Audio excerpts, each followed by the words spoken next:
Good morning, everyone, and welcome back to Created for More. Today, we're beginning one of the richest books in the entire Old Testament. We're going to jump into the book of Zechariah. But before we do, I want to make a change. I want to change how we study Scripture from what we've done in the past. Every time we open God's Word together, I want us to ask 3 questions. First, what did this passage mean to the people who first heard it? Second, how does this passage connect to the rest of Scripture? And finally, what does this teach us about following Christ today? If we keep asking those 3 questions, we're not just going to learn more Bible stories. We're actually going to learn how to study the Bible for ourselves, putting it in context and applying it to today. Because the Bible isn't 66 disconnected books. It is one beautiful story of God's redemption that points us to Christ. So grab your coffee, grab your Bible, grab a journal, and let's begin. To understand Zechariah, we need to remember where we are in Israel's story. Generations earlier, God had warned his people through prophets like Isaiah, Jeremiah, and Ezekiel. They had continually turned away from God. They worshipped idols. They ignored his commands. They trusted political alliances more than they trusted God. And eventually, God allowed Babylon to conquer Jerusalem. The temple was destroyed. The walls were torn down. Many of God's people were carried away into exile. That wasn't because God had abandoned them. It was because God loved them enough to discipline them. Exile was never meant to destroy Israel. It was meant to restore them. About 70 years later, everything changed. In 539 BC, Persia conquered Babylon. King Cyrus issued a decree allowing the Jewish people to return home. Imagine what that must have felt like. After decades in exile, they finally get to go home. About 50,000 people make that journey back to Jerusalem. When they arrive, they're excited, and immediately they begin rebuilding the temple. They lay the foundation. The people celebrate. There is worship. There is hope. There is expectation. And then opposition comes. The surrounding nations don't want Jerusalem rebuilt. Discouragement sets in. Fear begins to replace faith, and eventually the work stops. Not for a few weeks, not for a few months, for about 16 years. The temple sits unfinished. Life goes on. People begin rebuilding their homes, their own businesses, their own lives. And that's when God raises up not 1, but 2 prophets at exactly the same time. The first is Haggai, who we just finished. The second is Zechariah. These 2 men are not delivering competing messages. They're actually delivering a message that complements one another. Haggai looks at the people and says, pick up your hammer, get back to work. You've forgotten your priorities. Put God first. Then Zechariah comes along and says, now lift up your eyes. Don't just remember what you're building, remember the why you're building it. Haggai strengthens their hands. Zechariah strengthens their hearts.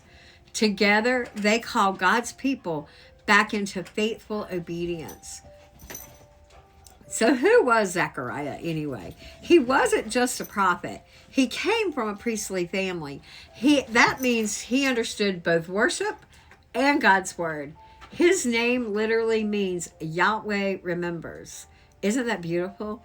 Because that's exactly the message these discouraged people needed. They probably felt forgotten by the nations, forgotten by the world, maybe even forgotten by their God. Yet before Zechariah ever opens his mouth, his very name reminds them, God remembers his covenant.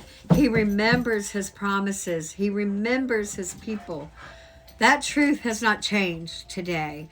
There are seasons in life when we wonder if God's forgotten us, when prayers seem unanswered, when obedience feels unnoticed, when life doesn't unfold the way we thought it would. Zechariah reminds us from the very beginning, God remembers always. So what does all this mean to the original audience, you ask? Good question. The very first words God speaks through Zechariah are incredibly simple. He says, "Return to me, declares Adonai Sabaoth, and I will return to you." Think about who's hearing those words. These are not pagans. These aren't the Babylonians. These are people who have already returned to Jerusalem. Physically, they're home. But spiritually, God says, you haven't made it all the way back yet. That tells us something important. You can be in the right place doing the right activity and still need your heart renewed. God wasn't merely interested in rebuilding a temple. He wanted to rebuild a relationship. Then he says, don't be like your ancestors. Remember what happened to them? They ignored my prophets. They refused to listen. They continued walking in rebellion. Eventually, judgment came. God is saying, don't repeat their mistakes. Learn from history. Choose a different path. Choose obedience. Choose repentance. Choose me. And that's where something remarkable happens. God doesn't just give Zechariah a sermon to preach. He begins giving him a series of visions, 8 visions. Each one reveals something about the heart, God's kingdom, and God's ultimate plan of redemption. The first one begins by reminding God's people that even when the nations appear to be at peace and God's people seem forgotten, He is still watching, He is still working, and He is still in control. So let's continue where we left off. God is speaking to Zechariah through a series of 8 visions. Now, before we dive into the first one, I want to explain something because I think this is going to help us tremendously whenever we're studying books like Zechariah, Daniel, Ezekiel, or Revelation. These books contain what we call apocalyptic literature. Now, when most people hear the word apocalypse, they immediately think about the end of the world and the zombies coming, right? Hollywood has trained us to think about catastrophe, but that's not really what biblical apocalyptic literature is. Biblical apocalyptic literature is God pulling back the curtain. It's God revealing a spiritual reality that people cannot see with their natural eyes. Its primary purpose is not to scare God's people. Its primary purpose is to reassure them. Think about the people Zechariah is writing to. They're discouraged. They're rebuilding a city that's still mostly in ruins. The temple isn't finished. They're surrounded by opposition. The nations around them appear to be strong, and Israel appears to be weak. From a human perspective, it looks like God has forgotten them. So God gives Zechariah these visions to remind them. I see exactly what's happening. I'm still on my throne. I'm still accomplishing my purpose. I have not forgotten you. This is the message from Adonai.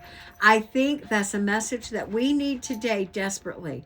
Sometimes we look around and we see the headlines, wars, politics, economic uncertainty, family struggles, health problems. But apocalyptic literature reminds us there is another reality. God is still reigning. Nothing has caught him by surprise. Nothing is outside of his control. The first vision begins with a man riding on a red horse, standing among myrtle trees, with other horses behind him. At first glance, this seems strange, but remember, these are symbolic visions. The horses have gone throughout the earth. Their report is simple. The nations are at peace, but Israel is not. God's people are still suffering, while the nations that oppress them appear comfortable. Then comes an incredible moment. The angel of the Lord intercedes for Jerusalem. He asks, how long? Have you ever prayed that? How long until healing? How long until justice? How long until this session ends? The beautiful thing is that God isn't offended by those questions. Habakkuk asks, how long? David asks, how long? The martyrs in Revelation ask, how long? God responds with words of comfort. He says he is jealous for Jerusalem. Now, jealousy here is not a sinful jealousy. It's about covenant love, the protective love of a husband for his bride, the passionate love of a father for his children. God is saying, you still belong to me. I haven't forgotten my covenant. I will restore what has been broken. Zechariah's next vision is of 4 horns. Throughout Scripture, horns symbolize strength, power, and kingdoms. This represents the nations that scattered God's people. So Assyria, Babylon, Persia, the powers that seemed unstoppable. Then God shows Zechariah 4 craftsmen or artisans. Why craftsmen? Because craftsmen know how to dismantle what has been built. God is saying that the very kingdoms that terrified my people are not beyond my authority. No empire lasts forever. Babylon fell. Persia eventually fell. Greece would fall. Rome would fall. Kingdoms rise and fall, but the kingdom of God remains forever. That truth stretches all the way into the New Testament. Jesus tells Peter, I will build my church, and the gates of Hades shall not prevail against it. The kingdoms of this world are temporary. The kingdoms of God are eternal. That should reshape the way we look at the news. Our confidence is not in government. It is in God's sovereign rule. So when you look around, remember, God's in control. Then Zechariah sees another vision. A man is measuring Jerusalem. Now, naturally, Zechariah is going to ask, what are you doing? The answer surprises him. Jerusalem won't need walls. Why? Because there will be too many people, too many animals, and so much blessing. And then comes one of my favorite promises in this entire study. God says simply, I, myself, will be a wall of fire around her. Think about that. The city doesn't have walls yet. Normally, that would mean vulnerability, weakness, and exposure in Bible times. Instead, God says, you don't have to fear. I will be your protection. This reminded me of the Exodus, when Israel left Egypt. God went before them as a pillar of cloud by day and a pillar of fire by night. God has always been protecting his people. But there's another promise attached to it. God doesn't say, I'll be around you. He says, I will be the glory within you. That statement becomes one of the greatest themes of the entire Bible. This is where I want us to step back and see the larger story, the bigger picture. Sometimes we study the Bible one chapter at a time, and we forget that every chapter fits beautiful into one story. Think about God's presence throughout Scripture. In Genesis, God walked with Adam and Eve in the garden. Then sin separated humanity from his presence. Later, God dwelt among Israel in the tabernacle, then in the temple. When Jesus came, John tells us, the Word became flesh and dwelt among us. The Greek word literally means he tabernacled among us. Jesus became the true dwelling place of God. After his resurrection and ascension, the Holy Spirit came at Pentecost. Now, God doesn't merely dwell among his people, he dwells within his people. Paul says, do you not know that you are God's temple and that God's Spirit dwells in you? That means he lives inside of us. Then we come to Revelation. The Bible ends with these words, behold, the dwelling place of God is with man. Do you see the thread? Garden, tabernacle, temple, Jesus, Holy Spirit, new creation. The entire Bible, cover to cover, tells one story. God pursuing a people he can dwell with forever. Zechariah isn't simply about rebuilding a temple. It's about God's desire to restore his presence among his people. There was another verse that really captured my heart in this passage. Most English Bibles say, whoever touches you touches the apple of his eye. That's beautiful. But the Hebrew is even richer. It literally says the pupil of his eye. Think about your eye. The pupil is incredibly sensitive. If something flies toward your face, you don't have to think about protecting it. You instinctively blink. You raise your hand. You shield your eyes. Why? Because your body is naturally going to protect what is most precious. God is saying, that's how I guard my people. Not because we've earned it, but because we belong to him. And Jesus echoes the same truth in John 10 when he says, no one can snatch them out of my hand. A different imagery, but the same promise. The God who called you is also the God who protects you. So how does this apply to us today? What does it mean for us? First, God is still inviting people to return to him.